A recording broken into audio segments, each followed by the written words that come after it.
누가복음 3장 7절에서 14절까지 말씀 저와 한 절씩 교독하도록 하겠습니다. 제가 먼저 읽겠습니다. 요한이 세례 받으러 나오는 무리에게 이르되 독사의 자식들아 누가 너희에게 일러 장차 올 진노를 피하라 하더냐. 그러므로 해에 합당한 열매를 맺고 속으로 아브라함이 우리 조상이라 말하지 말라. 내가 너희에게 이르노니 하나님이 능히 이 돌들로도 아브라함의 자손이 되게 하시리라. 이미 도끼가 나무 뿌리에 놓였으니 좋은 열매 맺지 아니하는 나무마다 찍혀 불에 던져지리라.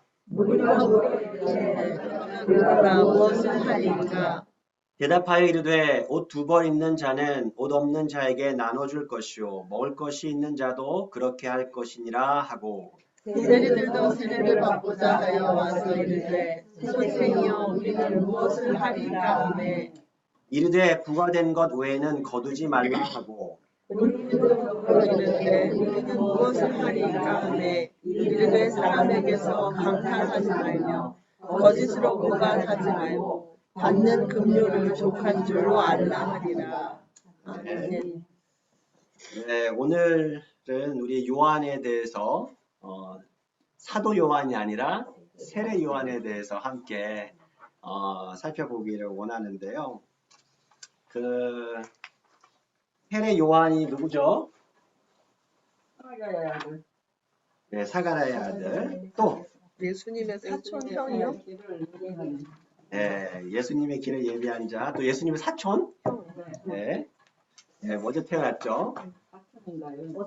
몇 촌인지는 정확히 네, 친척이라고 하죠.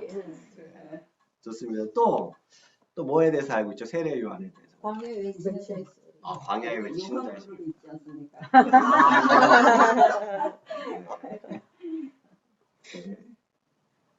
좋습니다. 메뚜기와 석청만 먹는. 메뚜기와 석청을 먹었었던 거죠. 네. 네, 좋습니다. 네, 그 세례 요한에서 요한이라고 하는 이름의 뜻을 우리가 이미 나눈 적은 있어요. 사도 요한에서 혹시 기억하세요? 자비로우신 주님? 여호와 예. 자비로우신 주님. 그랬나요? 예. 아니 여기 그게 나와 있어요. 여호와께서 사랑하시는 자. 아. 네, 여호와께서 사랑하시는 자. 여호와께서 사랑하시는 자요? 네.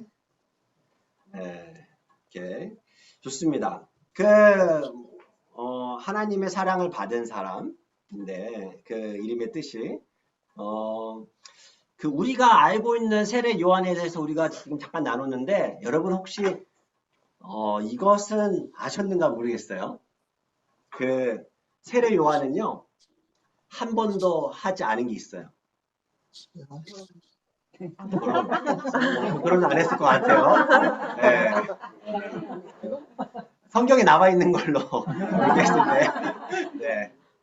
보면은 세례 요한은 선지자였는데 기적을 한 번도 행한 적이 없어요. 그렇죠? 특이하죠? 보통 선지자들은 웬만하면 좀 기적도 행할 것 같은데 엘리야처럼 뭐 이렇게. 근데 사도 요한, 세례 요한은 기적을 행한 사람이 아니었어요. 그는 아주 어떻게 보면은 굉장히 우리랑 비슷해 보이는 평범한 사람. 뭔가 기적을 행한다는 건 왠지 좀 특별해 보이잖아요. 그렇죠? 그러면서 예수님을 증거하는 삶을 살죠. 그래서 소리라고 표현하나 봐요. 한국에서 외치는 소리. 네. 그렇죠. 예, 이렇게 선포하는 것 이외에는 특별한 게 없었어요. 맞아요. 세례 요한의 특징이 그거였어요. 선포하는 자. 그러니까 뭔가 행해가지고 막 이거 기적을 보여주고 막 그런 사람이 아니었다는 거예요. 또 한 가지 그 세례 요한의 특징 중에 하나는 뭐냐면요. 세례 요한은요. 우리가 자주 생각하지 못하는 것 중에 하나인데 그의 사역은요. 굉장히 짧았어요. 그렇죠? 이제 성경을 연구하는 사람들의 말에 따르면은요. 대략 그의 사역 기간은 한 1년 반 정도로 추정을 해요. 1년 반 정도. 그러니까 되게 짧은 시간이었는데 굉장히 임팩트 있었던 거죠. 그렇죠? 그의 사역은 왕에서부터 평민에 이르기까지 아주 모든 사람들에게 영향을 주었던 삶이었던 거죠. 예수님이 세례 요한을 가르쳐 뭐라고 했어요?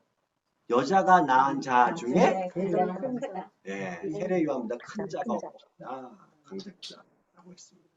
이 좀 세례 요한이 좀 독특합니다. 이런 부분에 있어서 우리가 흔히 좀 보지 못했던 관점이 있는데 그 여기 보시면은 세례 요한은 무슨 옷을 입고 살았죠? 약대 털옷. 네.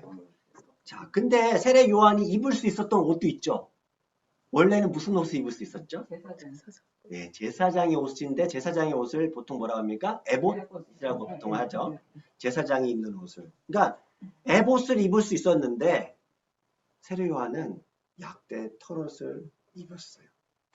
더 찌어났을까요? 더운 나라인데 네. 약대 털옷을 입고 있었대. 물론 밤에는 추우니까 괜찮겠죠. 아니 근데 좀 시원하대요.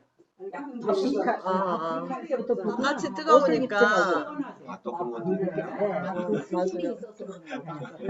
아주 좋아요. 그 에봇 제사장의 옷을 떠올리면 어떤 느낌이 드세요? 딱 그 옷을 입고 있어요.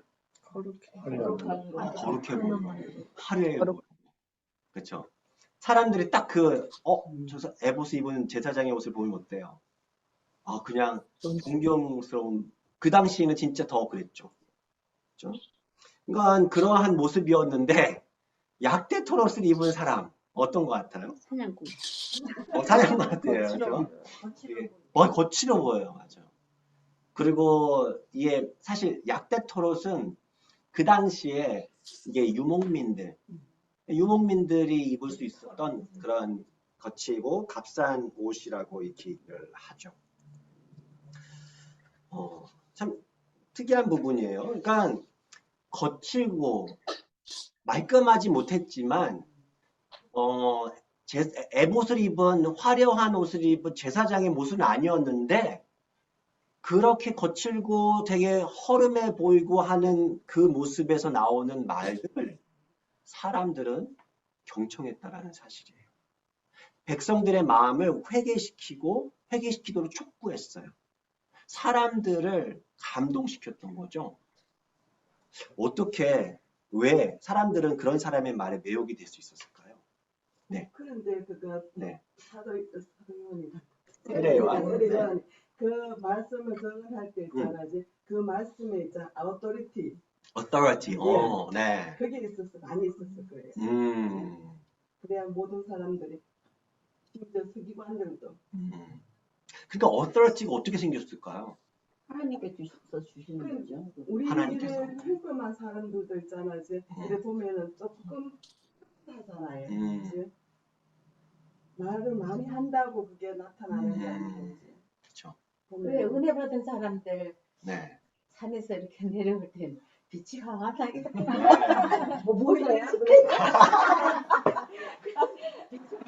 보이지 않았을까? 근데 생각해 보면 옷을 되게 막 제사장의 옷을 지금 말하자면 목회자 가운을 입고 말을 한다고 해서 꼭 그 사람의 권위가 있는 것은 아니에요. 되게 뭔가 우리가 오피스라고 하는 예를 들어 대통령의 오피스를 입는다고 해서 그 사람이 하는 말이 꼭 권위 있는 것은 아니에요. 그렇죠. 하지만 되게 심플해요. 되게 별것도 겉으로 볼 때 되게 화려하지 않아요. 그런데도 그 사람의 입에서 나오는 어떤 사람의 말에 입에서 나오는 것은 굉장히 임팩트가 있어요. 설득력이 있고 가마력이 있고. 그리고 15절에 보면 백성들이 바라고 기다림으로 모든 사람들이 요한을 혹 그리스도인가 하고 신중히 생각했다고. 그러니까 이분은 세례 요한한테 그 풍기는 그 모습과 말이 사람의 심장을 움직이는 그런 힘을 갖고. 그렇죠. 그러니까 사람들은 보통은 뭔가 메시아, 뭔가 이렇게 그리스도 이렇게 하면은 뭔가 거룩한 부분에서 예를 들어서 예루살렘 성전이 그 당시 가장 거룩한 곳이었기 때문에 거기에서 있을 것 같은데 근데 세례 요한은 광야에서 외쳤단 말이에요. 그러니까 그런 부분이 굉장히 독특한 부분이고 우리가 생각을 한번 좀 생각을 하게끔 하는 그런 부분이에요. 그러니까 여기서 우리가 알 수 있는 거 뭐냐면 세례 요한은 사실 자신이 누구인지 자신의 정체성이 굉장히 분명했던 사람이었다는 것을 알게 돼요. 그러니까 겉모습을 꾸미는 사람이 아니었어요. 내가 누구인지 알고 내 내면을 가꿀 줄 알았던 그런 사람이었던 거죠. 그러니까 세례 요한이 자주 했던 말들이 이거죠. 나보다 능력이 많으신 이가 내 뒤에 오신다. 나는 굽혀서 그의 신발끈을 풀기도 감당하지 못한다. 그 당시 사람들이 막 따라다녔는데도 불구하고 막 그리스도 아니야? 정말 선지자 아니야? 엘리야 아니야? 막 이런 상황인데도 자신은 나 아니야. 이게 알았어요. 네. 이게 자기 외모보다 중요한 게 자기의 정체성이라는 거예요. 내면에. 네, 네. 요한은 자기가 분명히 엘리야가 아니라고 그랬는데 예수님께서는 그냥 네, 엘리야라고 또 그렇게 말을 했죠. 맞아요. 자기 정체성 확실히 모르는 거 아니에요? 뭐 그렇게도 볼 수 있겠네요. 어쩌면 이제 예수님께서는 내가 이제 엘리야라고 말을 하진 않았지만 예수님께서는 나를 그렇게 높여준 것일 수 있다고 볼 수 있겠죠. 그러니까 예를 들어서 내가 정체성 나는 엘리야야. 맞아, 내가 어느 날 난 엘리야입니다. 라고 하는 것보다 예수님께서 인정해 주시는 거. 그 부분이 되게 중요한 부분. 오늘 이따가 나오는 부분이기도 한데요. 제가 최근에 이런 강의를 또 들었는데 샤넬백을 뭔지 아시죠? 샤넬백을 버린 날 새로운 날이 시작이 됐다라는 책이 있습니다. 이분이 독특한 경험을 하셨는데 이분이 옷을 항상 좋아했대요. 어렸을 때부터 옷을 입는 걸 좋아해가지고 그러니까 맨날 옷 갈아입는 것도 좋아하고 막 이렇게 하는 거예요. 옷 사는 것도 좋아하고. 그래서 이 사람이 처음 아르바이트해서 번 돈이 30만 원이었는데 그 돈을 어떻게 했겠어요? 네, 그날 다 백화점에서 한 번에 딱 사는 거예요. 이분이 공부를 또 열심히 했어요. 그래서 교사가 됐어요. 교사에서 월급 한 게 한 200만 원인가 됐나 봐요. 200만 원을 벌었어요. 50만 원은 적금? 그래도 훌륭하죠. 30만 원은 그 월세? 그거 얼마 남아요? 120만 원. 120만 원 어떻게 했을까요? 샤넬백을 샀어요. 네, 샤넬백에 옷을 샀어요. 자, 근데 어느 날이었어요. 옷 사기 너무 좋은 거예요. 그러니까 옷장에 가득 있어도 또 사는 걸 좋아하는 거죠. 좋다고 하는. 그런데 어느 날이었어요. 이분이 이제 자주 가는 쇼핑몰이 있었어요. 근데 쇼핑몰 사장님이 어깨에 뭔가를 들고 있었어요. 그게 샤넬백이었던 거죠. 저거 하나 냈으면 좋겠어. 하는 거예요. 그래서 이제 열심히 돈을 모아서 샤넬백을 그걸 샀죠. 그거 사면은 정말 행복할 줄 알았어요. 그랬는데 이상하게 공허하더라는 거예요. 근데 이 공허함이 이게 그냥 공허함으로 끝나지 않고 우울증까지 갔어요. 그래서 막 정신 치료도 받아야 되고 그 상담도 받고 했었어요. 그러면서 이분이 어느 날 보았던 사진 부에서 전시관을 갔는데 사진을 2장을 보고 되게 충격을 받고 삶이 변화되는 계기가 되는데 무슨 사진이었냐? 여러분 그 사진 보셨을 거예요. 마릴린 monroe 아시죠? 네. 마릴린 monroe가 지하철에 바람 나오는데 이렇게 샥 이렇게 하잖아요. 네. 그 모습을 보면서 생각을 해요. 이 마릴린 monroe는 사실 굉장히 속 안에 있는 상처가 되게 많았음에도 불구하고 자신 겉으로 나오는 이 권능, 어떤 그런 섹시미 이런 것들을 가지고 몸을 이렇게 추장하면서 살았다라는 거예요. 그런데 반면에 그 옆에 또 어떤 사진이 있었냐면 오드리 헵번 사진이 있었어요. 오드리 헵번 사진 어떤 건지 아세요? 오드리 헵번 보통 사진 입은 보면은 되게 수수하게 입은 사진이 있어요. 검은 옷 입었는데 근데 오드리 헵번을 보니까 이 사람은 좀 다른 거예요. 그러니까 굉장히 막 화려하고 우아한 여배우의 모습은 없고 그 여자애는 그분에게는 샤넬백도 없어요. 문제는. 그리고 고급차도 없어요. 그런데 눈부시게 아름다워요. 그러면서 이분이 이렇게 알게 됐던 거죠. 깨달았던 게 오드리 헵번 이분은 평생 자기 자신으로 살았구나. 뭔가를 자꾸 꾸미려는 게 아니라 내 모습 그대로 그걸 가지고 살았다라는 거예요. 그러니까 이분이 얘기하는 게 뭐냐면 그 샤넬이 대표하는 게 껍데기라는 거예요. 그러니까 최신 유행 옷, 명문대 졸업, 이분이 명문대 졸업을 했어요. 그리고 박사학위, 좋은 직장, 이거 왜 해야 되는가? 자기가 한 번도 질문해 본 적이 없대요. 생각을 해봤대요. 그거 봤더니 가장 중요한 게 부모님께 인정받기 위해였던 거예요. 사람들에게 인정받기 위해서 그렇게 살았다는 거예요. 그러면서 그 껍데기를 버리고 자기 자신에 대해서 질문을 던지기 시작했대요. 정체성인 거예요. 그러면서 그럴 때 자기 정체성이 분명해질 때 이런 껍데기로 자신의 외모를 치장하지 않는다라는 얘기를 해줍니다. 어떻게 보면은 세례 요한 역시도 그런 껍데기가 아닌 자기 자신이 누구인지를 알고 그거의 정체성을 가지고 살았던 사람이라고 볼 수가 있어요. 사실 그 당시 세례 요한이 가질 수 있었던 껍데기는 뭘까요? 가문. 그쵸? 엄마, 아빠, 사가랴도 그렇고 엘리사벳도 그렇고 둘 다 그예요. 레위 지파예요. 그러니까 이제 이 사람은 태어나면서부터 그런 가문에 좋은 가문에서 태어난 거죠. 그러니까 그 제사장은요 세습이 됐었어요. 그러니까 가만히 있으면 그러니까 자연스럽게 제사장이 될 수 있어요. 제사장의 옷을 입고 예루살렘 성전을 출입할 수 있을 거고 또 좀만 정치력이 있으면 산헤드린이라고 최고의 그 기관에서 그 권력도 누릴 수가 있었을 거란 말이에요. 근데 제사장으로서 예루살렘에 머무르지 않고 광야로 가버립니다.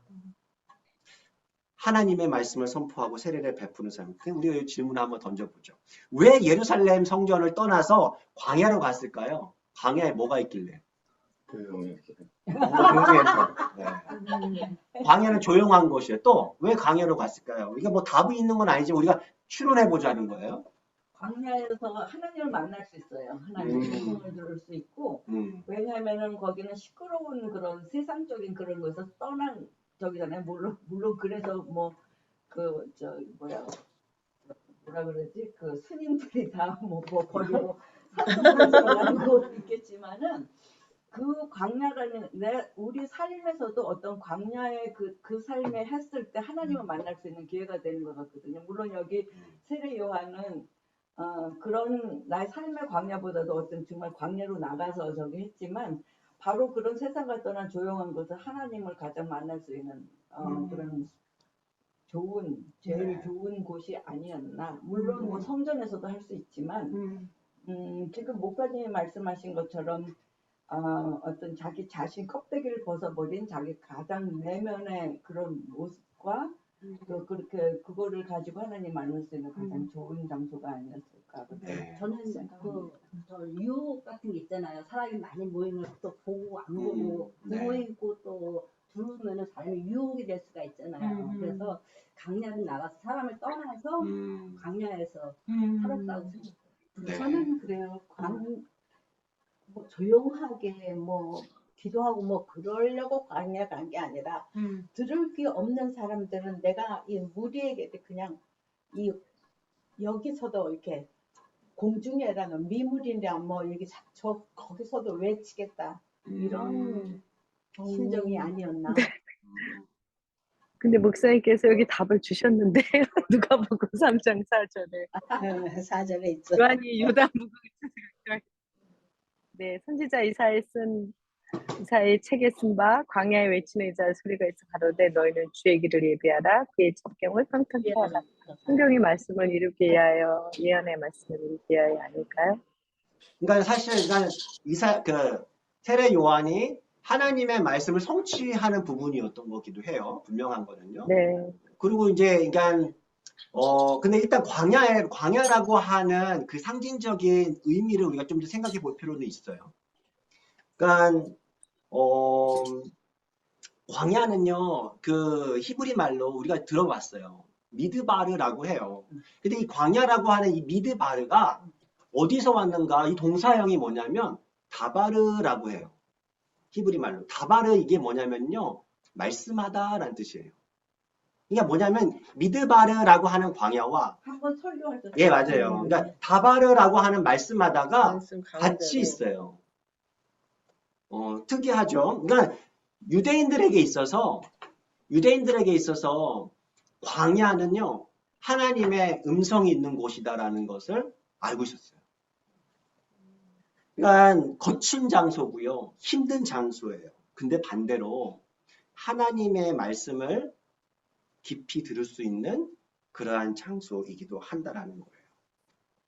그러니까 우리가 지금 나눴던 것처럼 평상시에 들을 수 없던 그 세상의 소리가 너무 크고 세상살이에 바빠서 분주해서 깨달을 수 없었던 하나님의 말씀을 듣는 곳이 광야라는 것이죠. 하나님과 홀로 걸을 수 있는 시간들이 광야다. 사실 이게 아이러니하잖아요. 성전은요, 우리가 뭐 하는 곳이에요? 기도하는 곳이고 하나님을 만나는 곳이에요. 하나님을 만나는 곳이 성전이에요. 그리고 하나님의 음성을 듣는 곳이 성전이라고 하는데 특이하죠? 광야, 성전일 수 있는 거죠. 광야에서 하나님을 만나고 광야에서 하나님의 음성을 듣는데 광야도 성전이라는 거죠. 사실 이제 세례 요한이 광야에서 그렇게 하나님의 음성을, 하나님의 말씀을 선포하도록 준비될 수 있었다라는 것을 우리가 좀 볼 수 있어요. 예수님께서도 성령을 받으신, 세례 받으시고 나서 성령 강림이 있고 나서 어디로 갑니까? 광야로 가시죠. 사실 또 사도 바울 역시도 마찬가지죠. 눈을 뜬 다음에 바로 하지 않고 아라비아 광야로 가요. 거기서 3년간 있어요. 그러니까 생각해보면 이 광야 시간이 하나님의 일을 하는 사람들에게 있어서 준비되게 하는 그런 시간이라고도 말할 수 있을 것 같아요. 모세도 40년. 예, 모세 역시도 그렇죠. 모세도 40년 동안 미디안 광야 생활을 하죠.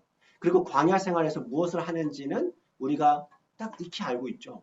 내가 가지고 있었던 것들을 그냥 다 버릴 수밖에 없는 상황. 붙잡고 있었던 걸 포기할 수밖에 없는 상황들. 그런 시간들입니다.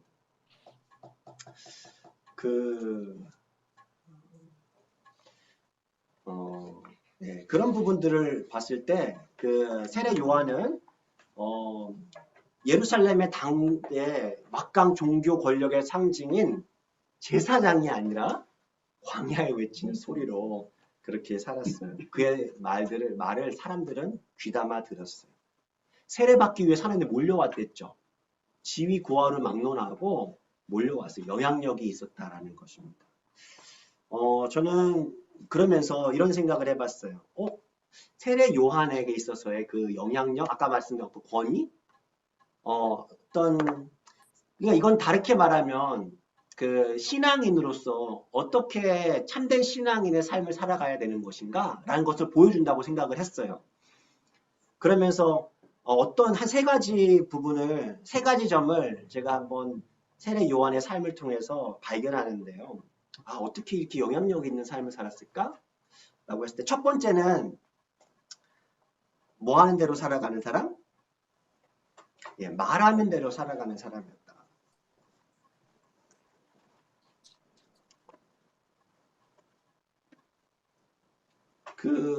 세례 요한은 예수님의 가르침에 따라서 진실되게 살아가려고 했던 사람이었죠.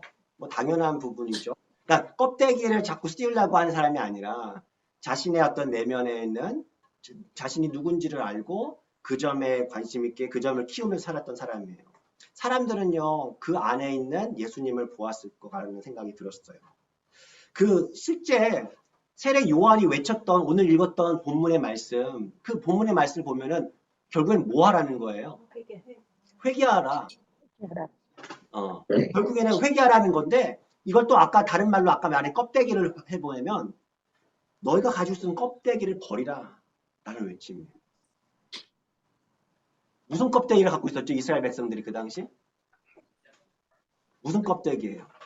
내가 아브라함의 자손이야 내가. 이런 거 있죠. 그것도 껍데기야. 아브라함의 자손 자체가 중요한 게 아니야. 뭐라는 거예요? 너희가 여기 그런 표현이 있죠. 능히 이 돌들로도 아브라함 자손이 될 거야. 아브라함이 우리 조상이라도 말하지 마. 그러면서 뭐 해야 됩니까?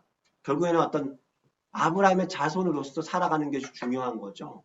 신앙인으로서 살아가는 것 자체가 중요하다는 거예요. 그러면서 옷 2벌 있는 자는 없는 자에게 나눠줘라. 먹을 것이 없는 자도 있는 자도 나눠줘라. 그렇게 얘기를 하지 않습니까?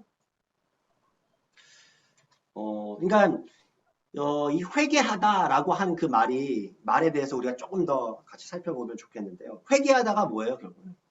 회개하다. 뉘우치다. 가다가 돌아섰는데 회개. 가다가 돌아서다. 죄를 뉘우치다. 맞아요. 그러니까 이 회개는요, 결국에는 마음의 변화예요. 뜻을 돌이키는 건데, 이것을 하려면 어떻게 해야 돼요? 우리가 회개하려면 결국에는 무엇이 있어야지 회개를 합니까? 어떻게 우리가 회개를 할 수 있어요? 알아야. 죄에 대해서 알아야 되겠죠? 죄를 알기 위해서는 우리가 뭐 해야 됩니까? 돌아봐야지. 날마다 뭘 봐야 돼요? 나 자신을 돌려. 네, 날마다 거울을 보지 않으면 안 돼요. 내가 말씀을 보지 않는데 내가 죄 있는 것, 내가 더러운 것 볼 수가 없는 거야. 내가 얼굴에 막 몸을 묻히고 다녀요. 근데 내가 그 얼굴에 뭘 묻힌지 알 수가 없어 도대체. 언제까지? 거울에 보기 전까지. 마찬가지예요. 이거는요.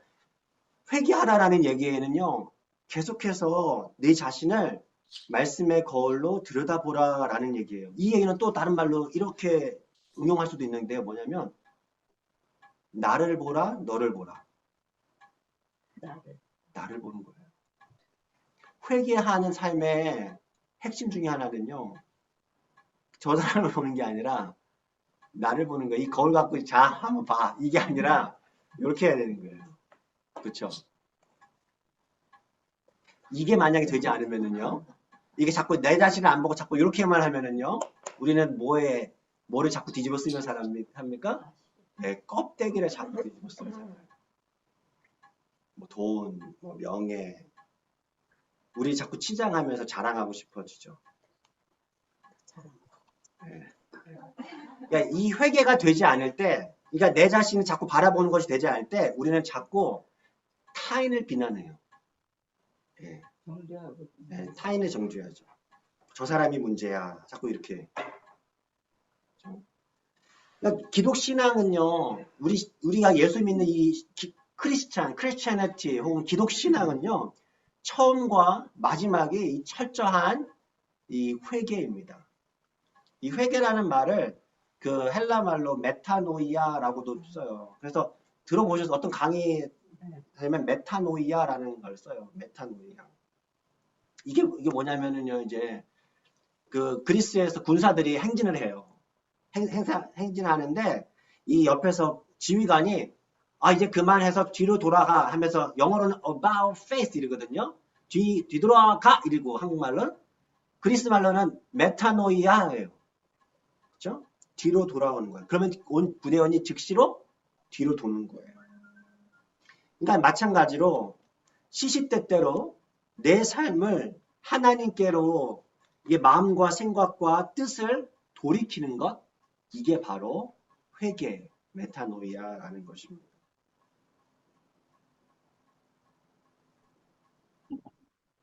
그래서 세례 요한이 그렇게 얘기합니다. 네. 회개에 합당한 열매를 맺어라. 회개에 합당한 열매를 맺어라 얘기합니다. 아브라함의 자손이라고 자랑하지 말라. 우리 그리스도인들에게 적용해 보면 어떻게 할 수 있을까요? 크리스찬이라고 자랑하지 말라. 사실 우린 자랑하지도 못하긴 하죠. 사실 내가 크리스찬 요즘 못 쓰죠. 네, 내가 크리스찬이라 당당하게 얘기를 잘 못해. 왠지 괜히 크리스찬 욕먹을 것 같아. 그래도 크리스찬이라고 자꾸 얘기를 해 전도도 할 거 아니에요. 네, 그렇죠. 드러내는 건 굉장히 중요해요, 사실은. 드러나는 건 좋은데 네. 내가 나쁜 짓 하면 안 돼. 잘못됐는데 내가 크리스찬이면 크리스찬을 다 인내기는 거지. 네, 그런 그런 사람은 부분. 안 드러냈지. 그런 사람들도 아니 그런데 사기치는 사람이 있더라고요. 친구도 있고 그런데 네. 이 말과 행동이 틀린. 그러니까 여기 그러면- 있잖아, 이제 말하는 대로. 제일 어려운. 제일 어려운 말이에요. 네. 그러니까 사실 생각해 보면 우리는 어떤 뭔가 교회 직분, 또 교회 장로야 원사 이런 어떤 직분에 대해서는 뭔가 드러내고 싶어하는 욕망이 있어요. 그건 아닌데. 네, 아니, 그런 것들이 있는데 그런 것들보다 여기서 그런 거는 세례 요한은 말하자면 껍데기다. 그게 중요한 것이 아니야. 아브라함의 자손이라고 하는 껍데기가 중요한 게 아니라 알맹이 그 삶이 중요한 거야. 라는 거죠. 그래서 회개하라는 것도 이제 회개하라는 의식만 갖지 말고 회개한 대로 삶을 진짜 돌이켜. 말만 내가 회개하겠다 하지 말고. 그게 진짜 회개가 아니죠. 회개가 네. 있으면 삶이 그럼요. 변화가 되게 되죠. 네. 실제 세례 요한은요, 결국 어떻게 죽죠? 목표에서 목배에서 죽는데 왜 목배에서 죽어요? 헤로디아가 원해서 네? 다른 말 해가지고. 다른 말에서 죽죠.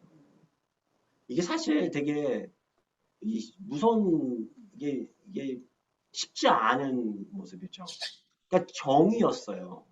그 헤롯 왕이 자기의 동생의 아내를 이렇게 그 자기 아내로 취하는 것은 윤리적이지 않았어요. 그러니까는 이게 잘못된 것을 세례 요한이 얘기한 건데 그게 마음에 들지 않은 거죠. 그러니까 생각해 보면 그러니까 세례 요한은요 자기 믿음 때문에 죽은 거예요. 그렇죠? 그것이 이게 우리가 아까 이경주 선생님 얘기했지만 참 어렵다라는 게 우리가 신앙에서 예수님께서 가르쳐 주시는 그 말대로 그리고 우리가 이렇게 살아야 돼라고 하는 그 말하는 대로 신앙대로 살아가는 것이 어렵습니다. 하지만 결국에는 어렵냐 안 어렵냐가 문제가 아니라 계속해서 우리는 이 질문 앞에서 서야 되는 거예요. 예수님께서는 우리에게 come here, I'll show you easy way. 이게 아니에요. 십자가의 길을 자꾸 보여주잖아요. 계속해서 우리가 그런 부분들을 생각하는 신앙인이 되어야겠어요. 그렇게 기독교인들이 말하는 대로 삶을 살지 못하기 때문에 그렇기 때문에 요즘에 기독교인들은 파워가 없어요. 이 세상에서 네, 진짜 그렇죠. 크리스찬으로서의 그 어떤 무늬만 가지고 있지만 어떤 그 그리스도의 능력을 가지고 있는 그런 저들은 못 살기 때문에 한국에서도 개독교 이런 소리 듣고 정말 옛날에는 정말 크리스찬들 저 사람 믿을만해 뭐 이렇게 돼 요새는 그게 아니잖아요. 맞아요. 못 믿는 사람보다 안 믿는 사람보다 더 나빠 이렇게 네. 얘기가 되니까 이게 진짜 그 심지어 우리 크리스찬들도 그래요 이제. 크리스찬들도 예전에 다른 크리스찬이 뭔가를 일을 할 때 저분 집사님의 장로님이 하면은 더 믿으면 안 돼. 저분 집사님 장로님이 하는데 이거 아닐 것 같아. 이런 게 서로에 있는 거예요. 서로에게. 우리 스스로에게도 이미. 바깥에서만 그렇게 하는 게 아니라. 그러니까 결국에는 세례 요한이 다시 한번 보여주죠. 우리는 자꾸 뭔가 신앙인에 대해서 뭔가 커지고 뭔가 많이 얻고 그러면 영향력이 있을 거라고 생각하는데 세례 요한이 딱 보여주는 거예요. 예루살렘 성전에서 제사장이 옷을 입고 그런 권위를 가지면 내가 영향력이 있을 그게 아니라는 거는 정말 가르쳐 주신 그 말씀대로의 삶 그것이 중요하다. 자, 오케이. 우리 두 번째, 첫 번째는 이제 말하는 대로 살아가는 삶이었는데 두 번째는요 이렇게 한번 찾아봤어요. 듣는 사람을 고려한 메시지. 세례 요한 여러분 되게 어떻게 보면은 오늘 말씀도 되게 강하잖아요. 독사의 자식들아 막 이러면서 예수님이 했던 것처럼 강하게 얘기를 하셨단 말이에요. 자, 그런데 중요한 거는 뭐냐면 그 이야기를 듣고 사람들이 저게 무슨 말이야? 라고 한 게 아니라 이거 무슨 말인지 다 알아듣는 거예요. 그러니까 핵심은 뭐예요? 말하는 사람이 중요한 게 아니라 어떤 말을 하는 자체가 중요한 게 아니라 듣는 사람이 이해할 수 있는 그 말을 해야 된다는 얘기예요. 이게 어디서 나오는 거냐면 세례 요한이 예수님께서 이제 자신에게 나오는 것을 보면서 제자들한테 이렇게 얘기하시죠. 뭐라고 얘기하냐면은 보라 세상 죄를 지고 가는 하나님의 어린 양이로다. 이거는요 굉장히 의도적인 용어 선택이었어요. 왜요? 어린 양을 유대인들에게는 어떤 존재예요? 제물이 있었어요. 피. 그러니까 어린 양이라고 하는 표현은요 완전한 희생 제물. 그래서 유대 명절은요 굉장히 큰 명절이 유대인들에게 있어서 피를 흘리는 하나님의 어린 양은 죄와 죄의 용서와 구원을 이룬다는 사실을 그들이 너무나 잘 알고 있었어요. 그러니까 유대인들의 관심을 끌고 그들이 이해할 수 있는 언어를 세례 요한은 사용했던 것을 우리는 보게 돼요. 그러니까 이거는요, 사실 우리 말씀을 전하는 사람들이 꼭 기억해야 되는 것 중에 하나예요. 목회자도 그렇고요, 우리 리더분들도 그렇고, 신앙인이 아닌 사람들에게 말을 할 때도 똑같아요. 그렇죠? 그러니까 듣는 사람들이 이해할 수 있는 언어로 전달할 수 있어야 된다는 거예요. 그러니까 그렇지 않으면 믿지 않는 사람들에게 어떻게 영향을 줄 거예요? 그렇죠? 그 예전에 이런 말을 한 적이 있죠. 김영석 교수님 아시죠? 네. 교수님이 어떤 사람들이 자신에게 물었대요. 왜 스님들의 책은 잘 팔리고 목사님들의 책은 안 팔립니까? 여러분, 왜 스님들의 책은 잘 팔리고 목사님들의 책은 안 팔릴까요? 목사님들은 목사님들의 책은 양심에 꺼려. 아, 양심에 꺼려야 한다? 보는 사람이 양심에. 긍정적으로 좋아요. 긍정적으로. 걔 찔리니까 안 본다. 오케이. 좋아요. 또. 제 생각에는 이제 저도 카톡으로 뭐 스님들 얘기도 올라오고 좋은 얘기만 이제 그런 거 그냥 올라오죠. 네, 그런데 보면은 스님들의 얘기는 세상 얘기예요. 세상 사람들이 알아들을 때 내가 지금 겪고 내가 지금 하는데 뭐를 이렇게 그러니까 이렇게 뭐 인연이라는 것은 뭐 우리가 지금 당연하고 있는 뭐 생각하고 이런 것들을 얘기하는데 목사님들은 거룩한 얘기들을 많이 하니까 좀 이게 지금 재미가 없어. 그게 이게 다가오지가 않기 때문에 그렇기 때문에 안 팔리는 게 아닐까. 근데 우리 믿는 사람들은 사실은 목사님처럼 많이 믿죠. 그렇죠, 왜냐하면 그렇죠. 그게 알아들을 수 있기 때문에 우리가 그리스도의 영을 가지고 그분이 하는 말을 우리가 그거를 그 책을 읽으면서 회개도 하고 찔림도 받고 이렇게 하기 때문에 믿는 사람들은 목사님 책을 많이 읽는 것 같아요. 그렇지만 세상 사람들에게는 스님의 그 말이 훨씬 더 잘 다가오는 것 같아요. 아니 비슷해요. 비슷한데 그러니까 스님들의 책은 있잖아. 사람들 읽기가 편해요. 알아듣기가 쉬워요. 그런데 목사님들 책은 알아들을 수가 없잖아요. 그러니까 그 신앙이 없으면 알아들을 수 없어요. 죄에 대해서 얘기를 대부분 목사님들은 그 책의 내용이 거의가 죄에 대해서 많이 나와요. 그러니까 그거에 대해서 일부러라도 이렇게 피하려고 하는 사람들이 많은 것 같아요. 그리고 스님들의 책은 명상책이라고 하죠. 짤막 이렇게 하는데 목사님들은 처음부터 끝까지 죄에 대해서 이렇게 얘기를 하니까 그런 데서 차이가 많아요. 예수님이 사람들이 알아듣기 힘드니까 비유로 말씀하셨잖아요. 많은 것을. 그런데 목사님들은 별로거든요. 비유로 하니까 더 못 알아들었지.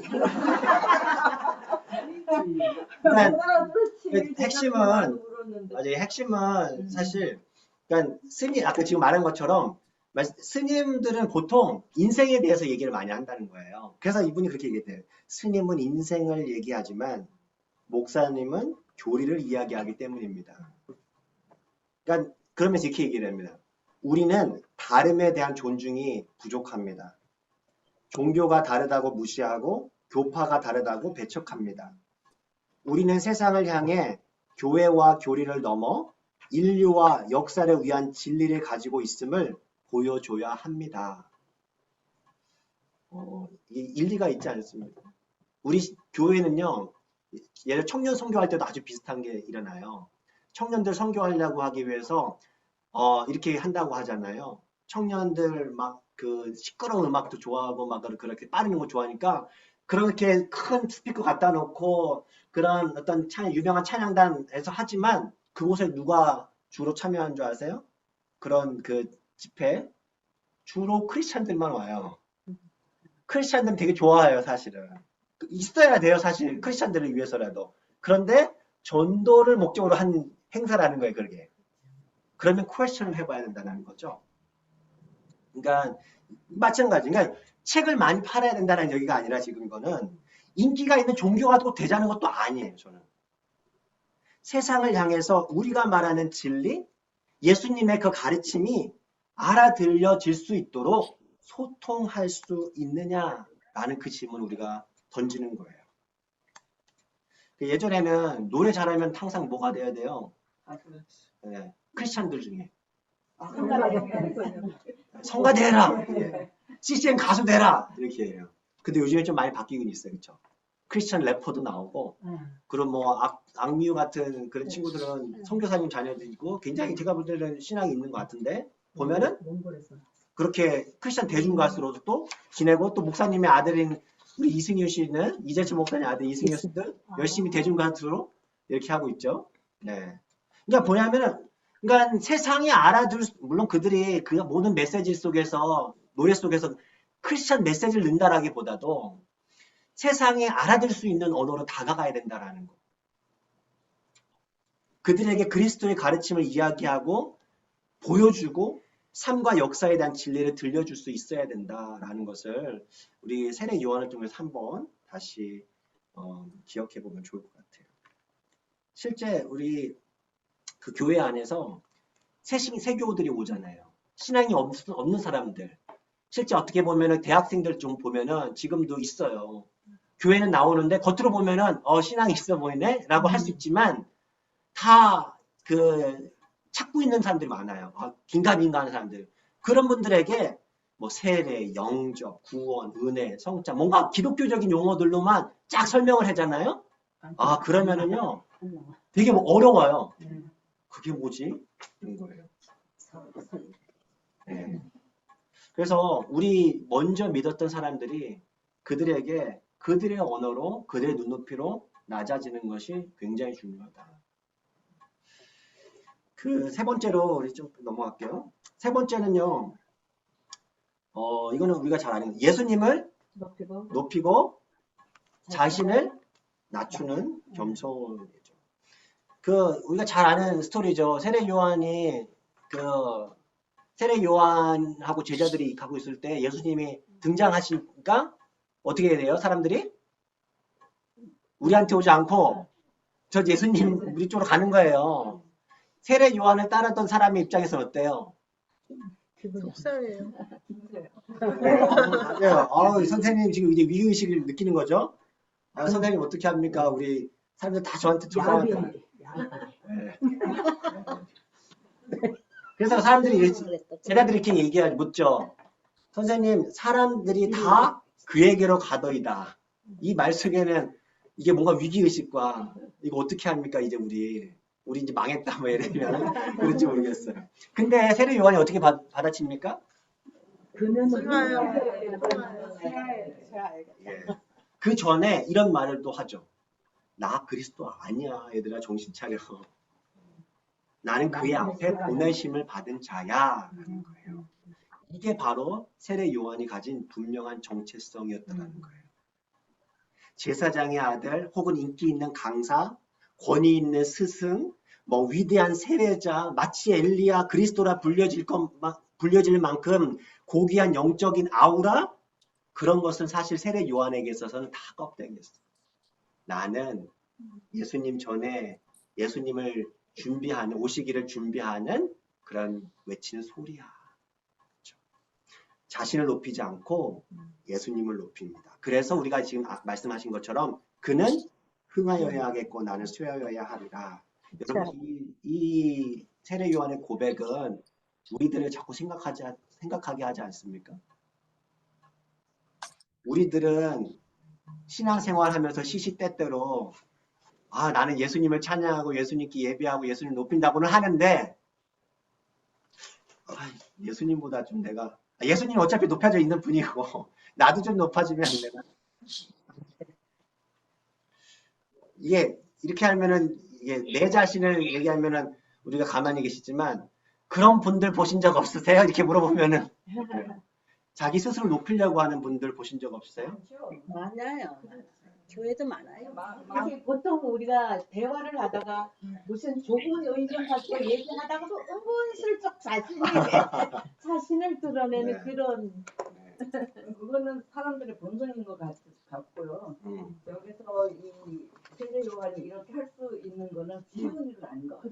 그럼요. 보통이 아니니까 네. 이거 굉장히 하기 힘든 것 같아요. 자기의 정체성이 확고하니까 확실하니까. 네. 그러니까 사실 우리가 예수님께 뭔가 교회에서 어떤 행사로 헌신하고 났는데 이상하게 그거 나는 맞아 하나님 은혜로 나는 하는 거야. 하나님 주시는 힘으로 하는 거야. 막 이런 식으로 말은 해요. 내 스스로 고백을 해요. 딱 결과가 좋았어요. 자, 근데 이제 기다리는 거죠. 수고했어. 막 하면서 이제 격려하는 거 말고 격려하는 정도가 아니라 왠지 내가 알아주지 않을까 이 정도 했으면 이것까지는 아닌데 만약에 아무도 안 알아줘요. 그러면 왠지 나는 네, 실망스러운 거예요. 왠지. 네? 그런 모습들이 우리 안에 있어요. 네. 그러니까 이제 세례 요한의 모습을 보면서 우리들은 누구인가? 기독교인과 교회의 역할은 결국에는 잃어버린 사람들을 자꾸 우리한테 오게 하고 내 사람을 만들고 나를 바라보고 하는 게 아니라 누구에게 인도해 주는 거야? 그리스도에게. 내가 만약에 헌신했어요. 근데 이 사람이 그로 인해서 더 교회를 열심히 나와. 예수님을 더 예배 잘 드려. 그러면 우리 역할 다 한 거예요. 그렇잖아요. 그 세례 요한이 그런 얘기 하죠. 자기는 신랑 되신 예수님의 친구. 나는 그것으로 기뻐. 라고 얘기합니다.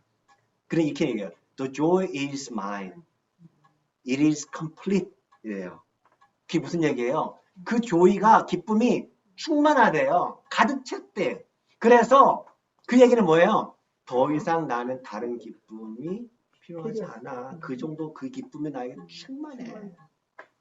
여러분 이건 우리에게 자꾸 질문 던져야 돼요. 나는 예수님 따르면서 예수님 믿으면서 경험하는 그 기쁨 그게 있나? 그것으로 충만한가? 우리는 언제 예수님을 따르는 기쁨을 누렸는가?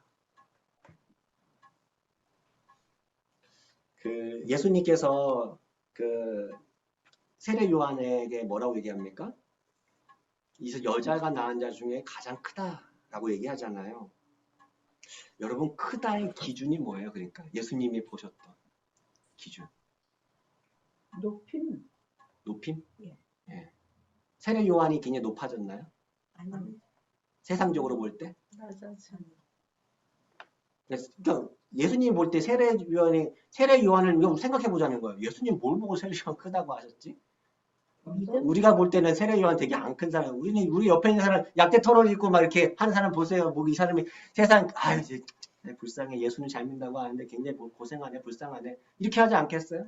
뭔가 예수 믿어서 성공하고, 뭔가 자식도 되게 잘 되고, 뭔가 큰 집에 살고, 뭔가 갖추고, 뭔가 유산도 많이 남기고, 뭔가 겉으로 보여지는 명예와 어떤 그런 것이 있었을 때, 와, 저 사람은 예수님 잘 믿어가지고 복받고 커졌네? 이렇게 하지 않냐는 거예요, 우리가. 근데 예수님께서는 세례 요한을 가르쳐 콘다라고 얘기했는데, 세례 요한은 그게 하나도 없었어요. 그렇죠. 하나님이 보시는 믿음. 믿음? 예. 그렇죠. 세상이 감당 못하는 믿음. 그렇죠. 그렇죠. 크다는 거는요, 결국에는 세상에서 살면서 우리가 얼마나 큰 업적을 이루어냈느냐. 그쵸? 그게 아니었어요. 세례 요한은 그나마 자기가 따르는 제자 그룹도 다 예수님한테 갔잖아요. 그쵸? 만약에 교회로 따지면은요, 큰 교회를 하지 못했어요. 세례 요한이 말하자면. 또 얼마나 장수했느냐? 우린 장수한 사람 보면 이게 또 복대 이것도 얘기하지만 장수했느냐도 아니에요. 말씀드렸죠. 세례 요한은 예수님보다 한 6개월 일찍 정도 태어난 것으로 알게 됐지만 그냥 세례 요한이 참수당해서 그 순교했을 때는 30대 초반 아주 젊은 나이였어요. 그나마 사역 기간도 아까 말씀드린 1년 반 정도. 얼마나 고귀한 죽음을 당했느냐도 크기의 기준은 아닌 것 같아요. 세례 요한은요 아주 비참하게 죽었어요. 많은 사람들이 지켜보는 가면서 참수당해서 죽었죠. 얼마나 부를 얻었느냐도 당연히 아니었어요. 뭐예요? 예수님이면 충분하다. 예수님의 제자로 예수님을 믿음을 지키며 사는 자의 보상은요. 우리가 세례 요한을 통해서 예수님의 제자를 통해서 알게 돼요. 세상의 성공이 아니다라는 거예요. 어떤 승리를 경험하고 어떤 뭐 기적을 경험하고 꼭 그런 것이 아니에요. 오늘 세례 요한 통해서 가르쳐 주시는 그 예수님의 그 복은, 예수님의 그 보상은 뭐냐면 세상에서 하나님의 목적을 위해서 신실하게 살았어 라고 하는 예수님의 인정이라는 거죠. 그것으로 충분하다. 여러분 잘 아는 제가 설교 시간에도 나눴던 이야기가 하나 있는데 그 이야기 있죠. 피아니스트 이야기. 되게 유명한 피아니스트가 그 카네기 홀에서 연주를 아주 멋있게 했잖아요. 근데 연주가 끝나면 보통 관객들이 뭐 합니까? 막 다 일어나서 그 박수를 치잖아요. 그래서 이제 그 연주자가 쫙 다시 나타나가지고 이렇게 뭐죠? 그 이제 커튼콜을 하죠. 그렇게 합니다. 그래서 앙코르 연주를 하라고. 그래서 이 빨리 옆에 있는 사람이 이 연주자에게 어서 빨리 하라고. 사람들이 이렇게 당신을 원하지 않냐. 박수를 치지 않냐. 그런데 이 피아니스트가 자기랑 앙코르 공연을 안 하겠다라는 거예요. 되게 충격이었죠. 당황스러웠던데 그 사람이 물었어요. 아니 왜 사람들이 이렇게 많이 원하는데 안 하냐? 그랬더니 그 젊은 피아니스트가 이렇게 얘기했다고 하죠. 저기 발코니에 보이는 한 노인이 보입니까? 저분이 자리에서 일어나서 앙코르를 외치기 전에는 응할 수 없습니다. 아니 저분 한 분 빼고 다 일어났습니다. 근데 그게 말이나 됩니까? 라고 다시 물었대요. 그러니까 그 연주자가 이렇게 말했답니다. 왼쪽 발코니에 계신 저분이 제 스승입니다. 저분이 제 연주를 인정하기 전에는 결코 이 연주가 성공했다고 생각할 수가 없습니다. 그래서 앙콜 연주에는 응할 수 없습니다. 여러분 우리들은 인생을 잘 연주하고 계시나요? 우리 인생 연주의 관객들은 누군가요? 우리들의 인생을 잘 살았어, 못 살았어. 인생의 성패는 우리가 만나는 옆 사람들의 어떤 갈채입니까? 혹은 비난입니까? 우리가 열심히 섬겼어요. 세상 사람들이 잘 알아주지 못할 수도 있어요. 예수님을 잘 믿었는데 남들처럼 세상의 부귀영화를 권력을 누리지 못할 수도 있어요. 세상 사람들한테 손가락질 받을 수 있어요. 우리를 보면서 왜 이렇게 바보 같아? 라고 고개를 갸우뚱거릴 수 있습니다. 하지만 우리의 스승이 되시고 우리에게 영원한 거처를 마련해 주시는 예수 그리스도께서 잘했다. 수고했다. 착하고 충성된 종이다. 라고 칭찬해 주시면 여러분 그거 인생은 성공한 인생 연주라고 할 수 있지 않을까요? 우리 시간 같이 한번 눈을 감고 같이 기도했으면 좋겠습니다. 하나님, 우리 삶의 유일한 인생의 연주의 관객이 되실 예수님께 인정받는 그런 연주를 주님을 위해서 해나갈 수 있도록 주님 도와주십시오. 사람들에게 보이고자 하는 그 껍데기, 그것을 내려놓고 주 안에서 하나님의 자녀됐다는 그 정체성 가지고 그렇게 그리스도 안에서 기뻐하고 그리스도를 전하며 증거하며 살아갈 수 있는 우리들 되게 해 주십시오. 우리 같이 한번 조용히 기도하겠습니다.